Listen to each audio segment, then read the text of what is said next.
Warning, the following contains spoilers. Watch at your own risk. Oh, just kidding. You've seen Eddie Redmayne as a quirky, magical, creature-loving wizard in Fantastic Beasts and Where to Find Them. You've seen him as ALS-afflicted physicist Stephen Hawking in The Theory of Everything, a role for which he won the Oscar for Best Actor. Now you can see him as a highly trained, disguise-wielding assassin in Peacock's new The Day of the Jackal series, based on British author Frederick Forsyth's best-selling 1971 novel of the same name. Showrunner Ronan Bennett's Day of the Jackal adaptation puts a modern spin on Forsyth's 1963 set tale of a professional assassin hired to carry out a contract hit on French President Charles de Gaulle. This time around, we meet Redmayne's assassin, codename Jackal, as he prepares to take out divisive far-right politician Manfred Fest, the frontrunner to be the next German chancellor.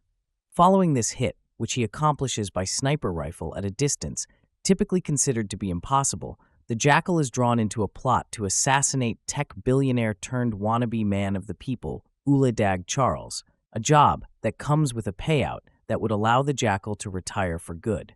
But when his killer activities attract the attention of British intelligence agent and guns expert Bianca Pullman, Lashana Lynch, the pair enters into a game of cat and mouse that threatens to tear apart not only their lives, but those of everyone around them. The story has previously been adapted twice for the screen. First in 1973 by director Fred Zinnemann, with Edward Fox as the Jackal and Michel Lonsdale as his Parisian police detective foil in a critically acclaimed thriller that closely follows the plot of the book. The second attempt, director Michael Caton Jones' 1997 film, The Jackal, was a much looser and less well-received interpretation, with Bruce Willis starring as an unnamed assassin who's hired to kill the First Lady of the United States, a contemporary update, while the events at the center of Forsyth's novel, in which the French dissident paramilitary group known as the Organisation Armée Secrète, OAS, moves to eliminate de Gaulle as an act of opposition to his stance on granting Algeria independence from a century of French colonial rule, were highly relevant at the time of the book's publication. The show focuses on more modern political issues. However, beyond a vague thesis on class warfare, it's unclear exactly what point the series is trying to make about its Elon Musk-like tech mogul and his plan to launch a new piece of software called River that will make every financial transaction in the world completely transparent, especially considering how Musk's role in international politics has evolved leading up to the show's release. The series also gives both the Jackal and his opponent, now a black female M16 operative, family drama and personal dynamics that complicate their professional lives. In the original, you know nothing about the Jackal. He's a ghost.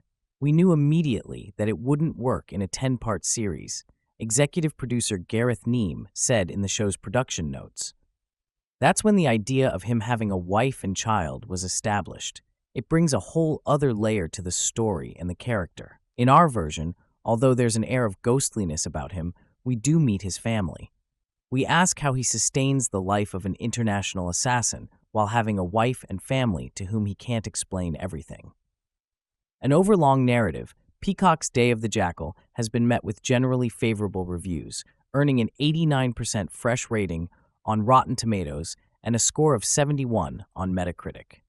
But if there's one complaint that continually crops up amid the praise, it's that, at 10 episodes, the season feels too bloated for the story at hand. While the 1973 film clocks in at an already lengthy 2.5 hours, the show invents numerous subplots and resorts to depicting the nitty-gritty of menial assassin duties and police procedural work to fill out the additional runtime.